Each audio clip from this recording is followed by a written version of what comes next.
Guys ഒരു കാര്യം പറയാനാണ് വന്നിരിക്കുന്നത്. ഒരു സർപ്രൈസ് തരാൻ വേണ്ടിയാണ്. എല്ലാവർക്കും അറിയാം ഓസ്പോഡ് ലൈവ് ആണ്. ഓസ്പോഡ് ലൈവ് ആണ്. ഓസ്പോഡ് ലൈവ് എന്നാണ് പേര്. അപ്പം ഗെയിമിന്റെ പേര് ഓസ്പോഡ് ലൈവ്. ചാനലിന്റെ പേര് മറ്റേ യൂട്യൂബ് ചാനലിന്റെ പേര് ഓസ്പോഡ് ലൈവ് 7 അങ്ങനെയാണ് കൊടുത്തേക്കുന്നത്.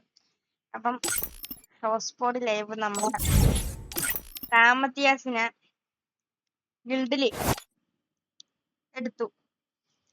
അപ്പൊ ഇത് പറയാനാണ് ഞാൻ വന്നിരിക്കുന്നത്. ഈ വീഡിയോ ഷോർട്സിലുണ്ടാവും, ഫുൾ വീഡിയോ ഉണ്ടാവും. അപ്പൊ ഫുൾ വീഡിയോ ഷോർട്സ് ചെക്ക് ചെയ്യാൻ പിന്നെ കുറെ ഫുൾ വീഡിയോ ഇട്ടിട്ടുണ്ടേ. അതിൽ ആരും കണ്ടിട്ട് ആരും കാണുന്നൊന്നുമില്ല. അപ്പൊ എല്ലാരും കണ്ടിട്ട് ചെക്ക്യൂട്ട് ചെയ്യാം, ചെക്കോട്ടൊക്കെ.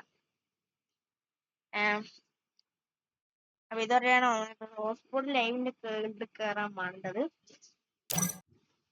നമ്മളെ ബിആറിൽ യുറേ കഴിയണം, CS യുറേ കഴിയണം. 10 യുറേ കഴിയും. മറ്റേ ബിആറിൽ 3 കിട്ടും. അപ്പന്നെ കയറ്റി കൊടുത്തിട്ട് ഇത് പറയാൻ ആരെങ്കിലും ഹോസ്പിറ്റൽ ലൈവ് കയറണമെങ്കിൽ സ്കൂൾ ഇട്ടാൽ മതി. ബിആറിലും CS യുറേ കടിക്കണം മാത്രം. പിന്നെ 50 ലെവലിൽ മിനിമം വേണം, ലെവൽ വേണം. ഞാൻ പോവാണ് ഗൈസ്. ഞാൻ പേ അപ്ലോഡ് ചെയ്യാൻ പോവാണ്.